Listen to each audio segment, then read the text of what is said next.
¿Qué es el arte ecuatoriano?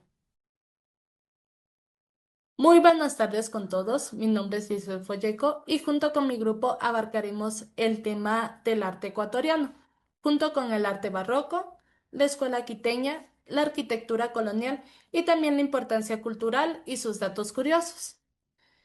Empecemos con definir al arte ecuatoriano. Este es un viaje de mestizaje cultural y de resistencia que se ha transformado a lo largo de los siglos, uniendo lo que son las profundas raíces de las cosmovisiones indígenas ancestrales con las corrientes europeas y globales que llegaron a nuestro territorio. Esta fusión se hace evidente desde la época colonial, con la célebre escuela quiteña, donde los artistas locales e indígenas no solo adoptaron las técnicas del arte barroco español, sino que las enriquecieron introduciendo lo que era la fauna, la flora y los rostros nativos en las representaciones religiosas, dotando a las iglesias de Quito de una identidad visual única en América Latina. Al avanzar hacia el siglo XX, el arte del país dio un giro radical y profundamente político a través de lo que es el indigenismo. Este movimiento dejó de lado a la idealización religiosa para retratar con crudeza la realidad social, el dolor, el trabajo y la dignidad de los pueblos originarios y las clases trabajadoras. Aquí se reconocen figuras importantes como Camilo Egas, Eduardo Kickman y de manera muy universal al artista Osvaldo Guayasamín. Ellos proyectaron la identidad ecuatoriana hacia un mundo entero mediante trazos expresionistas cargados de una intensa denuncia social que buscaba despertar la conciencia colectiva. En las últimas décadas, el panorama artístico de nuestra nación ha seguido evolucionando con fuerza. Esta se ha expandido hacia el arte contemporáneo mediante el uso de la fotografía, las instalaciones y también el arte conceptual y las manifestaciones urbanas. Aquí los creadores actuales cuestionan lo que es la memoria histórica, política, el género y la globalización, demostrando que el arte en el Ecuador no es solo un concepto estático, sino que es un diálogo vivo, diverso y en constante movimiento que sigue buscando nuevas formas de narrar quiénes somos. El arte barroco en Ecuador se caracterizó por su riqueza ornamental, el uso abundante de detalles dorados y su profunda influencia religiosa. Este estilo dejó un importante legado en iglesias y obras artísticas que aún se conservan en la actualidad.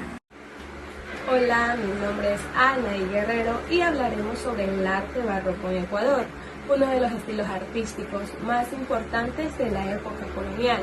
El barroco fue un movimiento artístico que surgió en Europa a finales del siglo XVI y se desarrolló principalmente durante los siglos XVII y XVIII. Este estilo se caracterizó por la abundancia de detalles, la riqueza decorativa, el dramatismo y la intención de transmitir emociones intensas. Con la llegada de los españoles a América, el arte barroco también se difundió en los territorios coloniales, incluyendo el actual Ecuador. Durante esta época, la Iglesia Católica tuvo un papel fundamental en la promoción del arte, utilizándolo como una herramienta para enseñar la fe y atraer a los fieles. El barroco adquirió características propias gracias a la participación de artistas indígenas y mestizos, quienes incorporaron elementos de su cultura a las técnicas artísticas europeas. Esta combinación dio origen a importantes manifestaciones artísticas que se pueden apreciar en iglesias, conventos, pinturas y esculturas. El desarrollo del arte barroco en Ecuador permitió la formación de la escuela quiteña, reconocida por la calidad de sus obras y por su gran aporte al patrimonio cultural del país. Muchas gracias. ¿Sabías que Quito viene a ser una de las escuelas artísticas más importantes de América? Este movimiento artístico nació en la ciudad de Quito entre los años 1501 y 1800. Surgió durante la Real Audiencia de Quito y se caracterizó por fusionar las técnicas europeas traídas por los españoles con elementos propios de la cultura indígena y mestiza. La escuela quiteña también destacó principalmente en la pintura, la escultura y la arquitectura religiosa. Una de sus obras más llamativas fue por su extraordinario nivel de detalle, que era el realismo de las figuras y la profunda espiritualidad que transmitía. Uno de los aspectos más impresionantes era el uso de pan de oro, una fina lámina de oro que se aplicaba en las esculturas, retablos, altares, para darle brillo y también pues elegancia. Además, los artistas incorporaban rasgos, costumbres, elementos propios de la religión, creando así un estilo único que no se veía en ninguna otra parte de América. Entre sus representantes más destacados se encuentra Bernardo de Legarda, creador de la famosa Virgen de Quito, Manuel Chile, más conocido también como Caspicara, y reconocido pues por sus magníficas esculturas. Por otra parte, pues también tenemos a Miguel de Santiago, considerado uno de los pintores más importantes de la época. Hoy en día, la escuela quiteña es mucho más que una corriente artística. Es un símbolo de la riqueza cultural del Ecuador y muestra de cómo es la mezcla en distintas tradiciones, que también dio origen a una identidad propia que sigue admirando al mundo. Colonial refleja la influencia española en las construcciones de América. Hola, mi nombre es Génesis Álvarez. El día de hoy hablaré sobre la arquitectura colonial. La arquitectura colonial es el estilo de construcción que se desarrolló en América durante la época de la colonización española entre los siglos XVI y XVII. Se caracteriza por la influencia europea combinada con materiales y técnicas. Sus construcciones más representativas son iglesias, conventos, plazas, casas y edificios gubernamentales.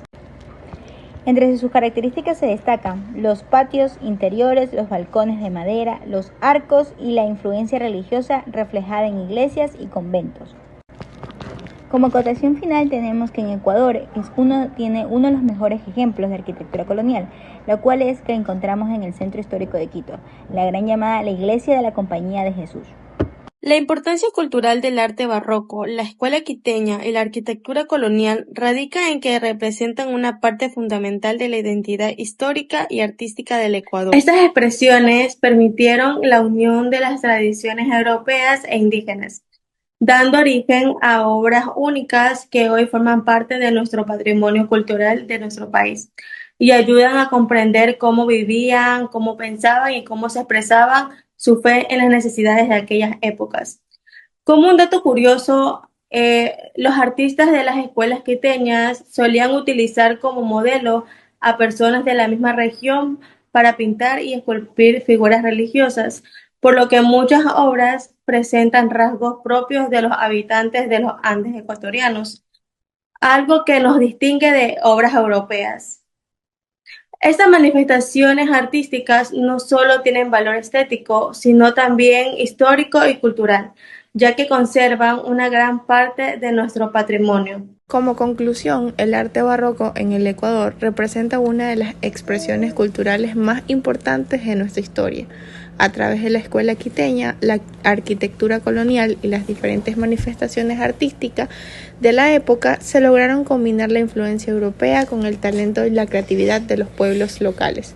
Gracias a este legado, hoy podemos apreciar obras de gran valor artístico e histórico que forman parte de la identidad cultural del país y que continúan siendo admiradas por generaciones. El arte ecuatoriano es en su esencia un ejercicio de resistencia, mestizaje y una profunda conexión con la tierra. No se puede entender la identidad del país sin mirar sus expresiones artísticas, que funcionan como un espejo de sus tensiones históricas, sus geografías imponentes y la riqueza de su diversidad cultural. Si tuviéramos que trazar una línea de pensamiento sobre la cual define el arte de nuestra tierra, destacarían tres grandes momentos y reflexiones: el sincretismo de la escuela quiteña, el grito del indigenismo y el dolor humano, y la luz de la geografía y el vanguardismo. El arte ecuatoriano actual ya no solo se limita a las telas o la madera tradicional, dialoga con lo contemporáneo, el arte conceptual, la fotografía y las narrativas urbanas. Sin embargo, sigue manteniendo ese hilo conductor.